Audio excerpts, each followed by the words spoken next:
Daria and Beavis and Butt-Head are two shows with an interesting relationship. Though Daria began as a spin-off of Beavis and Butt-Head, it quickly developed an identity and fan base all its own. I still see comments from people who either didn't realize or just forgot that the two shows are connected. There's even been some speculation among fans that they may not actually share a universe at all. And while the idea of alternate realities may seem ridiculous at first, we're talking about a pair of MTV sitcoms set in suburbia after all, there is an interesting conversation to be had here, not just because the shows are so different and seldom acknowledge each other, not just because trying to reconcile their timelines is basically a fool's errand, and not just because a Beavis and Butt-Head multiverse is literally canon now, but because these two series really are a testament to the nature of creation, and how writers with contrasting perspectives can sometimes go down very different paths with certain ideas and characters, even if they started in the same place. Get out of here, Beavis. We're very fortunate, although, in other parts of the world...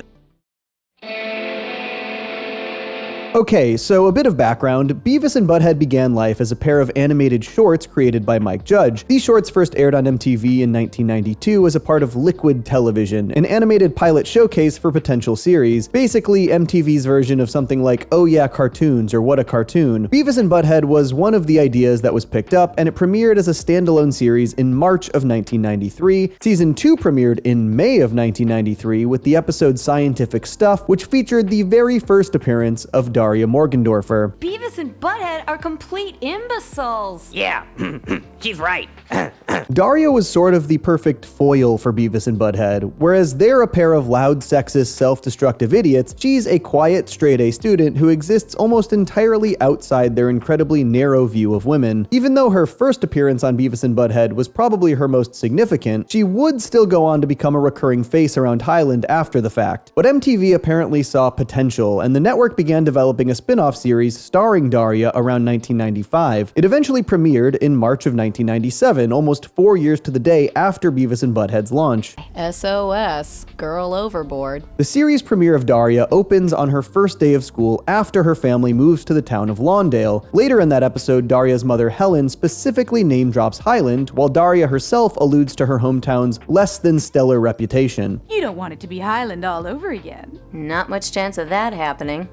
Unless there's uranium in the drinking water here, too. So, case closed, right? I mean, there you have it. A direct callback to Beavis and Butt-Head that indisputably places the two shows in the same continuity. And yeah, it definitely started that way. Over time, though, that connective tissue became increasingly tenuous, and that may have everything to do with who was in the writer's room. Though Mike Judge created Beavis and Butt-Head, he had virtually no involvement in Daria's spin-off series, and from the sound of things, he wasn't particularly happy about that at the time. In a 2011 interview with Vice, he even kind of implied that he still hadn't actually seen the show at that point. He said, "They became determined to do it without me, I guess, so they went and hired all these people. I had no idea, so I was a little pissed off about that, and I just disassociated myself with it. I liked the character, and I know they had a couple of great writers on that show, so it must have been pretty good."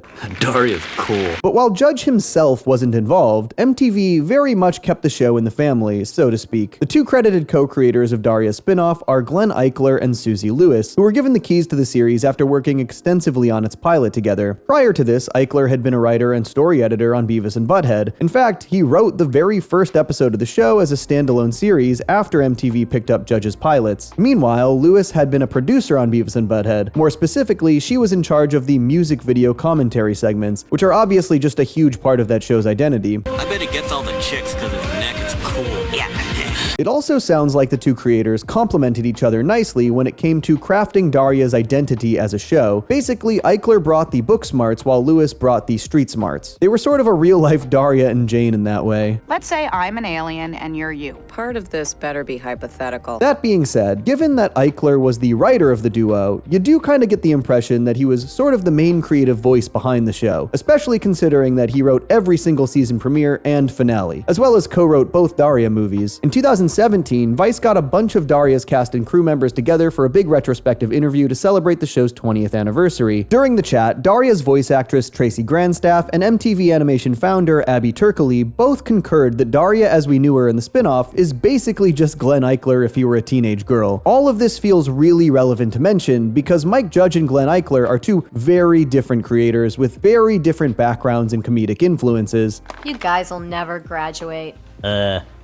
Never masturbate? During that big Vice retrospective, John Garrett Andrews, who worked as a producer on both Beavis and Butt-Head and Daria, revealed that because of those differences, Judge and Eichler weren't exactly the best of friends back in the day. He said, "Glenn was the polar opposite of Mike Judge, who came from Texas, worked everything out himself, taught himself animation, and studied comedy by watching Letterman. Glenn was a Harvard Lampoon guy, and to be quite honest, Mike wasn't much a fan of Glenn." One person who tends to be overlooked in all of this is David Felton, the Beavis and Butt-Head writer who actually created the character of Daria, technically, and co-wrote the episode featuring her first appearance. And while Mike Judge apparently didn't care for Glenn Eichler's more highbrow sensibilities, Felton seemed to really appreciate the added perspective that Eichler brought to the table. He said, "Glenn's a really good writer, but much more literate. I'm a good writer about stuff that's really stupid." Butt-Head, why don't you try this experiment? Analyze the friction caused by digitally oscillating your wiener. With all that in mind, it's not hard to see how or why Daria quickly carved out its own distinct identity, separate from Beavis and Butt-Head. But does that mean it somehow formed an entirely separate canon in the process? Well, I want to point to that Vice retrospective one last time, because while discussing Daria's early development, supervising director Karen Disher used some very interesting phrasing. She said, "MTV put out a casting call to all the artists at the studio and said anyone was welcome to submit ideas of what Daria would look like if she moved away from Highland and into her own universe. The only directive was to keep her familiar, but make her a little less rumpled and a little slicker." So let's see if we can figure out if there's more than just a couple of states separating Highland and Lawndale.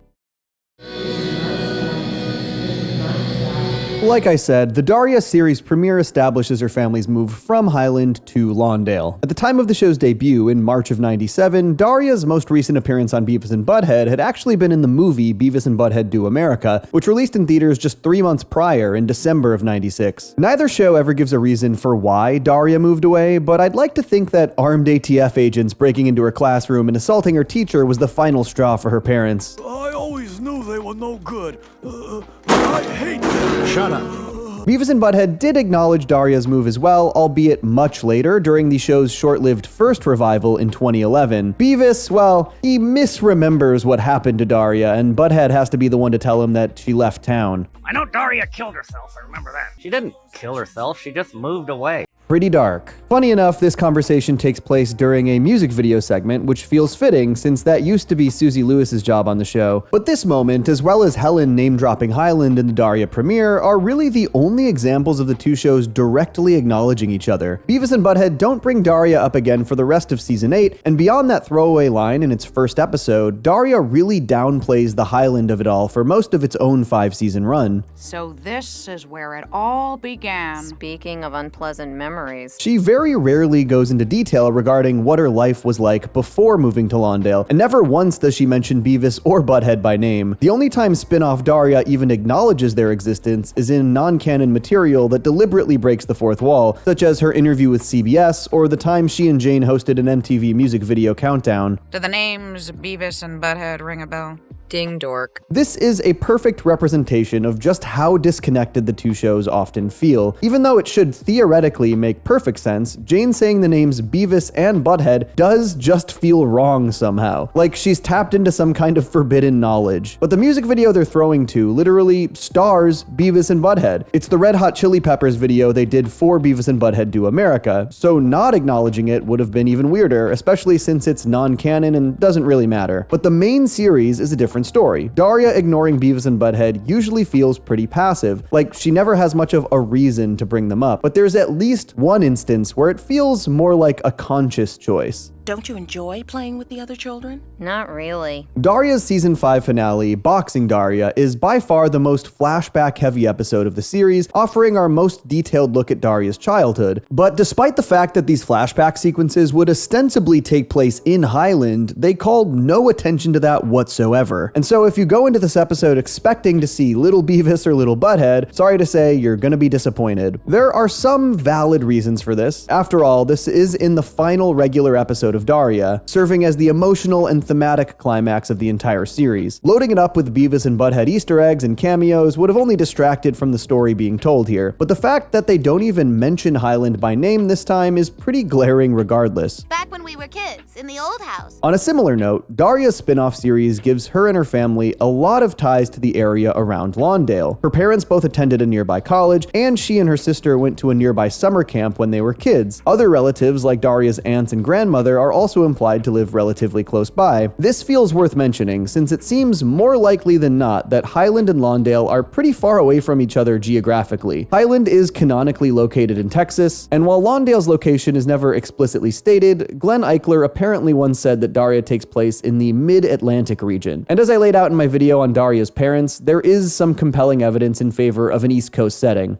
These buildings date from when Middleton was a colonial religious college. It's always possible that Daria's parents moved to Texas as young adults and decided to return home once their daughters were old enough. But, in all probability, the new writers just wanted to give their lead character a more self-contained backstory. Spinoff Daria really gives the vibe of someone who moved from, like, a town over, not a different part of the country entirely. And for the record, Daria isn't the only guilty party in terms of one show just kinda hand-waving the other away. OG Daria straight up appears in Beavis and Butt-Head's original series finale, Beavis and Butt-Head Are Dead, which closed out season 7. The kicker is that this episode first aired in November of 1997, after Daria's spinoff had already aired its entire first season. Well, I guess it's kind of sad that they're dead and all. Not counting Beavis and Butt-Head Do America, in which she just has a non-speaking cameo, Daria's most recent Beavis and Butt-Head appearance at that point had been in the season 6 episode Sprout, which aired in January of 1996, nearly 2 whole years before Beavis and Butt-Head Are Dead. Bringing her back for the finale was definitely a conscious choice. In the meantime, I hope you guys don't starve to death. Again, it's not a super significant appearance. Beavis and Butt-Head Are Dead is pretty much just a glorified clip show, and Daria's really only there to throw to a compilation of her greatest hits. Plus, you could easily dismiss this as taking place before she moved away. Still, the fact remains that neither show seemed particularly concerned with staying 100% consistent with one another. Their priority was telling their own stories. But that's the thing that really makes you wonder just how literal Karen Disher was being when she talked about Daria not only leaving Highland, but entering her own universe. We also have the power of hindsight here. The concept of different versions of the same character existing in separate realities is something mainstream audiences are far more accustomed to today than they were back in the 90s. So it's not hard to see why people may retroactively use this as a way to explain the inconsistencies between Daria and Beavis and Butt-Head, which we've really only scratched the surface of so far.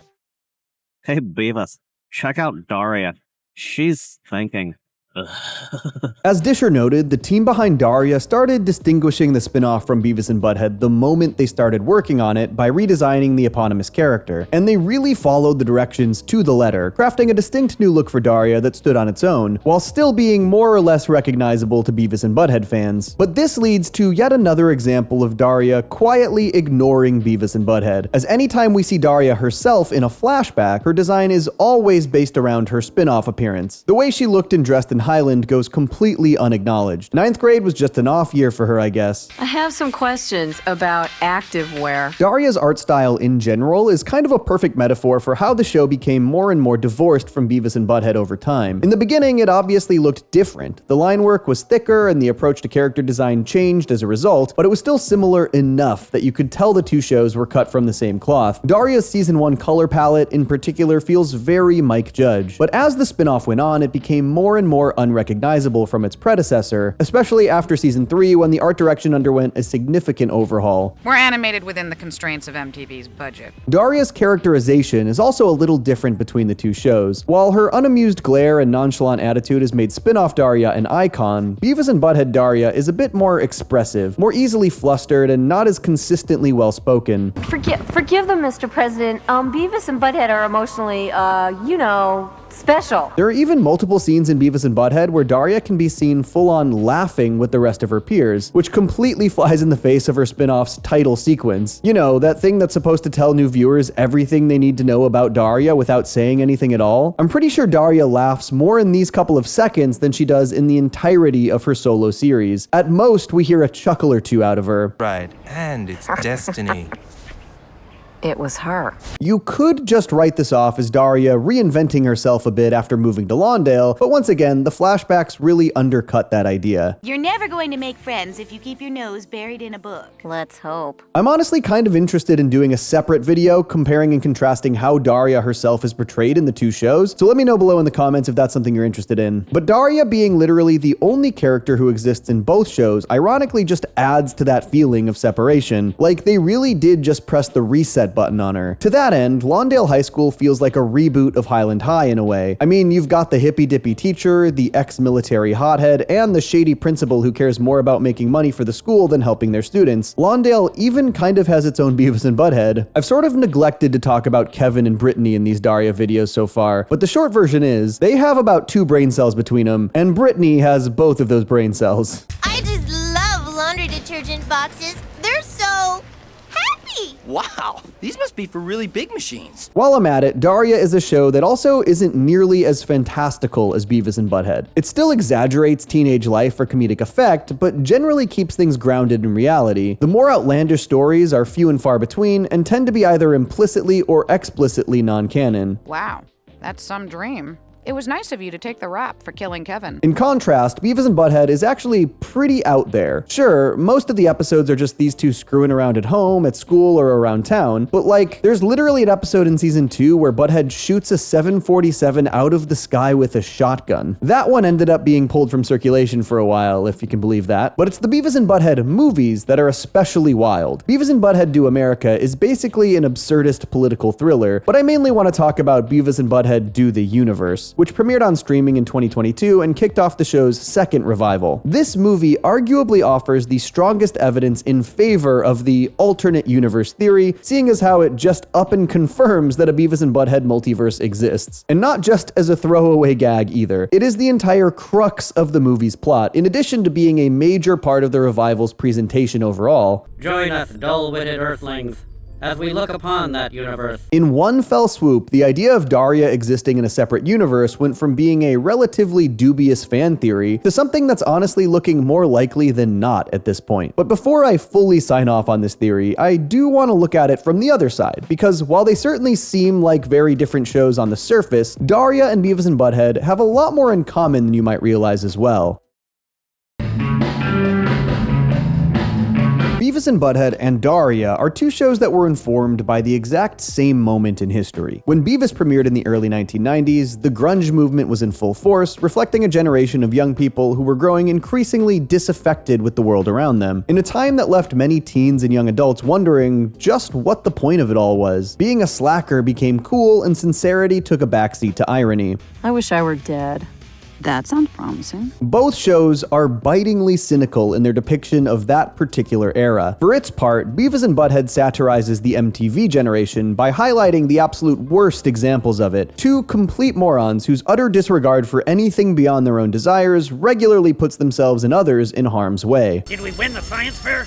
Even better, Beavis. We kicked its ass. Daria, on the other hand, is all about a girl who is acutely aware of just how vapid the world around her is, and largely sees herself as being above it all. But by cutting herself off from most of her peers, she's also robbing herself of a lot of social development and personal growth. She's exceptionally intelligent and witty, but also very detached, which obviously has its own pitfalls. I'm too smart and too sensitive to live in a world like ours at a time like this with a sister like mine. These two shows really are opposite sides of the same cultural coin. They're doing the exact same thing, just in different ways. Beavis and Butt-Head being more visceral and slapstick, while Daria is more cerebral and deadpan. And to be clear, I'm not saying one is necessarily better or worse than the other. They both certainly have their place. Sometimes you want to sit back and appreciate the cleverness of Daria's writing, and other times you just want to laugh at something ridiculous. We're gonna be talking about the penis! But while many fans seem to appreciate what both shows have to offer, it's not hard to find some partisanship online. Be it Beavis and Butt-Head fans writing Daria off as pretentious, or Daria fans turning their noses up at Beavis and Butt-Head's crude humor, and that's kind of disappointing to see. It's hard to tell for sure whether the two shows share a universe, but they definitely take place in the same world.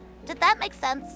I got it. Even so, it's easy to see why MTV believed that Daria could be a successful standalone character. For starters, her spin-off was explicitly created as a way of appealing more to the network's female viewers, but more than that, Daria also deliberately pushed back on a lot of other MTV programming. In a behind-the-scenes documentary, Tracy Grandstaff specifically mentioned how the goal with Daria was to depict women as being smart, countering the spring break type stuff that was popular on MTV in the 90s and 2000s. Daria doesn't go out of its way to attack that sort of thing, but it does interrogate that culture from a point of view not typically seen on the network at the time. The girl is very pretty, and your first reaction is, oh, what a happy teenager. But maybe that's not the whole story. Attracting a female viewer base is one area where Beavis and Butt-Head sort of fell short, at least in the eyes of the network. That was allegedly part of the reason the 2011 revival was so short-lived. There were other reasons as well, all seemingly stemming from the fact that the landscape of MTV had changed dramatically in the 14 years the show was off the air. But regardless, Beavis and Butt-Head's sexist antics were apparently a turnoff for some. Now, to be fair, Beavis and Butt-Head as a show is clearly anti-sexist. Once again, it's doing the same thing as Daria, just in a different way. Daria shows sexism is wrong by depicting intelligent, capable women, while Beavis and Butt-Head shows it's wrong by depicting its lead morons as raging sexists. The entire point is that you're laughing at them, not with them, and that their worldview is not to be taken seriously.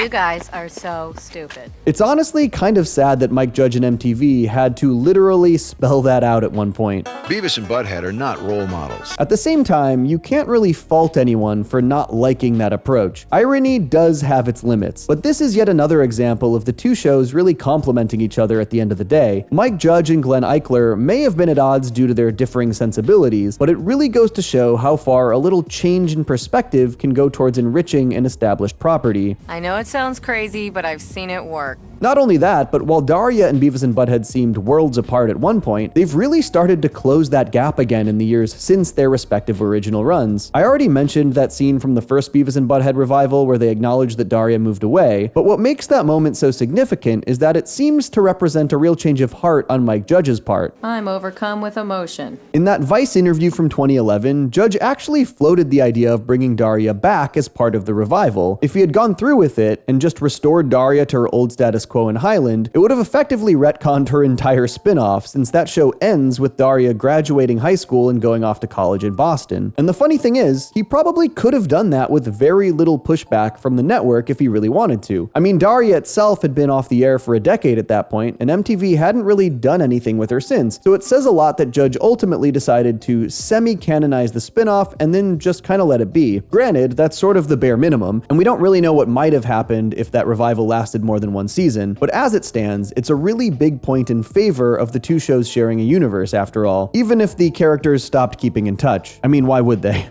I'd like to, but first they have to figure out that when the telephone makes that funny sound, you're supposed to pick it up and say hello. But then, and now, there is the second revival, which is a lot more affectionate in its Daria shoutouts. Daria actually makes a cameo in Beavis and Butt-Head Do the Universe, and the way she looks is just so cool. They basically drew her as she appears in the spin-off, but gave her one of her classic Beavis and Butt-Head outfits. It's a really nice marriage of the two designs that can be seen as symbolically unifying the shows. There's another neat little cameo in the 2022 revival's season 2 finale, which marks the debut of Smart Daria, basically an alien from the same alternate universe where Beavis and Butt-Head are parodies of the Watchers from Marvel. And this was a pretty big deal when it first happened. They even brought Tracy Grandstaff out of retirement for the cameo. I mean, come on. Just listen to yourselves. This is also just a really clever way of bringing Daria back while neither stepping on the spin-off's toes nor directly acknowledging it. And I think that's about as good as we're gonna do here. Any hard feelings seem to be water under the bridge at this point, but I seriously doubt Mike Judge is going to name drop Lawndale or anything like that. Plus, the latest Beavis and Butt-Head revival actually relegates a lot of classic characters to occasional cameo status, so it's not like this approach is unique to Daria. It's me, Stuart. Remember me? I should also mention that Judge seemed to tease the possibility of a new Daria spinoff during the San Diego Comic-Con panel in 2022, but who knows if anything will actually come of that. At any rate, the question now becomes whether Daria's return to the world of Beavis and Butt-Head came too late to fully close that rift from a continuity perspective. Yeah, it is time to talk about the timeline. Well, Beavis, on the other side of that sign lies an hour in the future. Whoa.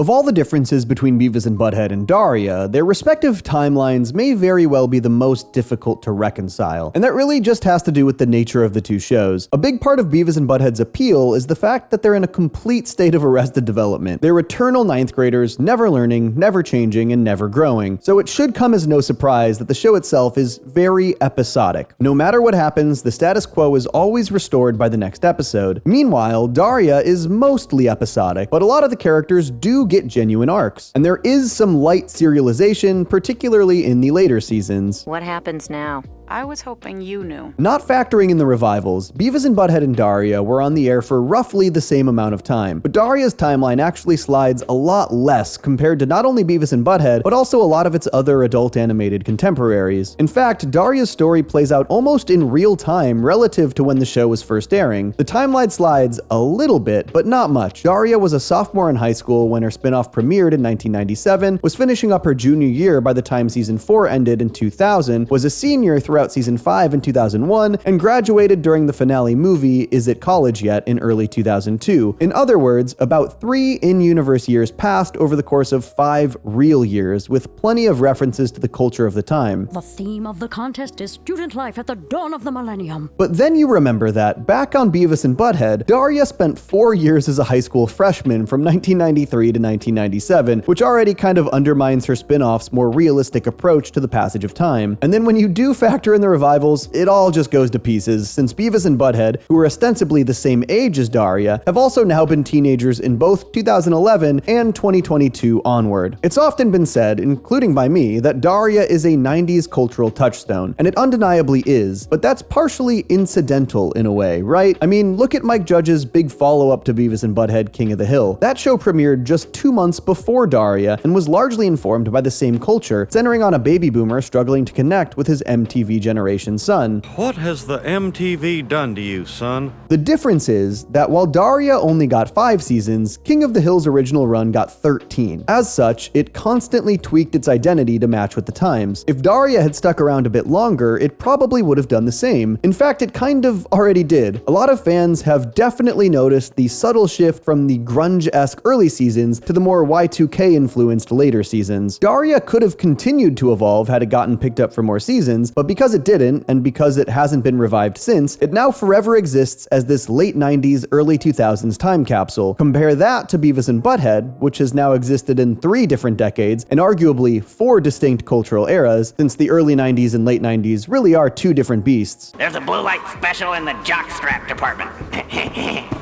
I love that joke. Their unchanging nature has made them timeless, while Daria's era-specific coming-of-age story had a distinct beginning, middle, and end. It's kind of poetic, but also just makes fitting the 2 stories together extremely complicated. Interestingly enough, though, it all could have been even more complicated. Fun fact, Mike Judge actually wanted King of the Hill to share a universe with Beavis and Butt-Head at first. If you've watched Beavis and Butt-Head, you probably know all about Tom Anderson, who is basically just proto-Hank Hill.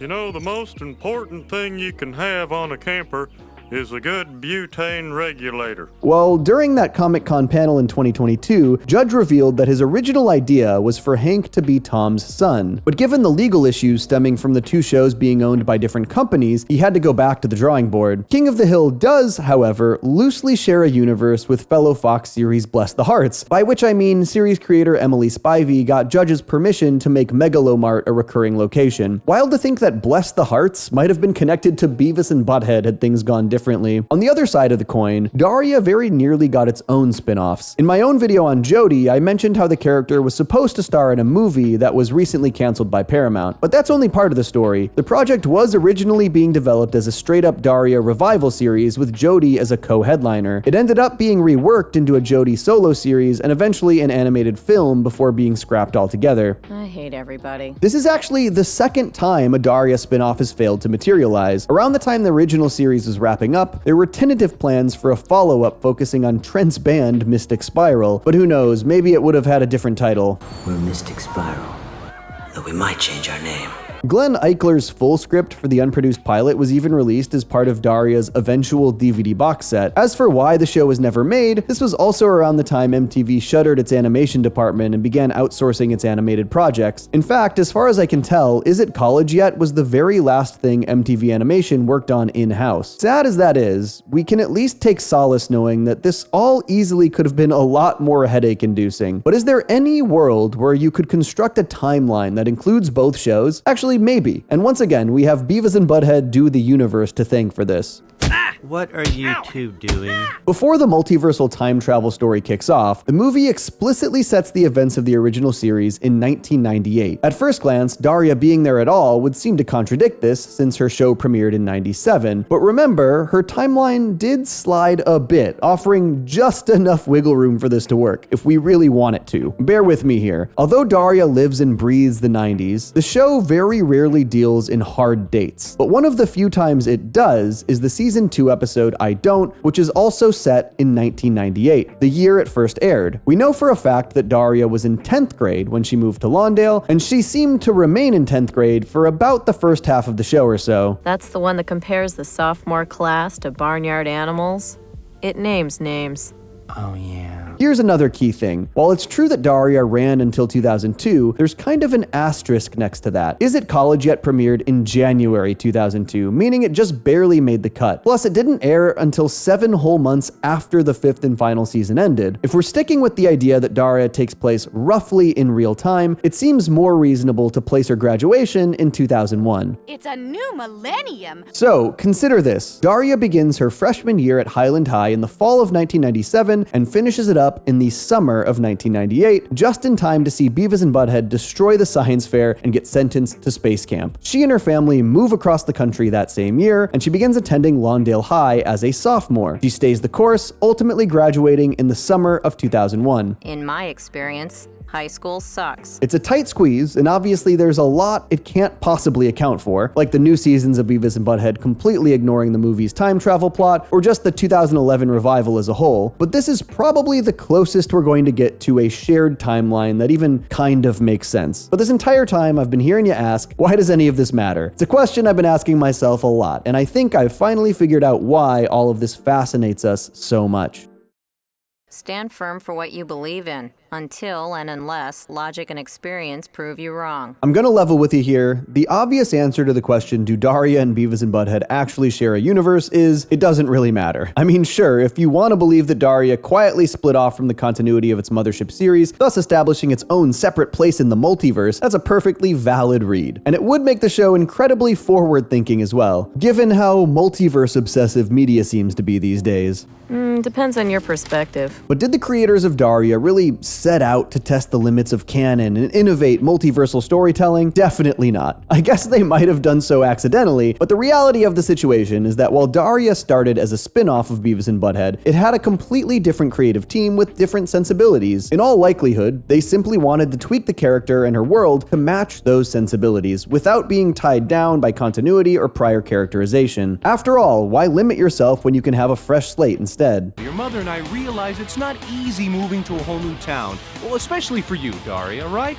Did we move? I think the reason one might be inclined to look at the dynamic between the two shows through a more modern lens is the fact that the behind-the-scenes story of Daria is something we don't really see too much of anymore. I mean, how many spin-offs these days, animated or otherwise, are completely indistinguishable from their mothership series in terms of their writing and visual styles? How many of them have an awkward subtitle slapped on to remind everyone which franchise they belong to? And I'm not saying any of these shows or movies are necessarily bad, but in a media landscape that's increasingly all about synergy, brand recognition, and strict continuity across multiple projects, the concept of a spin-off being given the freedom to just be its own thing feels so novel now. MTV took a character that had less than 20 minutes of screen time and only a handful of lines across all of Beavis and Butt-Head at that point, and gave her a series that ended up running for 5 seasons and 2 TV movies, and then nearly a couple spin-offs. Beavis and Butt-Head are 90s icons, but by taking a chance on her, MTV allowed Daria to achieve that very same status almost completely independent of them. Never mind the fact that her show is kind of anti-MTV in certain ways. It's really hard to imagine a show like that having the same longevity today. Just look at what happened with Jodie. All I want is to be judged on my own merits, you know? But it's not just the industry itself. Audiences have changed a lot too. One recent example of a show sort of emulating the Daria formula is Andor, which almost completely redefined what a Star Wars story could be by fleshing out an established character we didn't really know too well. And while Andor has now received widespread acclaim, a lot of people on social media were were pretty dismissive of it when it was first announced, including myself, wondering why Lucasfilm would bother giving that guy his own show. Like, I guarantee you that if Mike Judge came out tomorrow and announced the new Beavis and Butt-Head spin-off starring Cody, who is practically the new Daria, you would see countless tweets going, "Oh my god, who asked for this? Who's gonna buy that crap?" But back when Daria's spin-off was announced, it seems like people just kind of rolled with it. Look, I'm not trying to turn this into past good, present bad. Plenty of creatives are still doing awesome stuff despite a changing landscape, and the industry was far from perfect 30 years ago. But things have undeniably changed. And if you want proof of that, look no further than these two shows, the shows that embody the 90s, warts and all.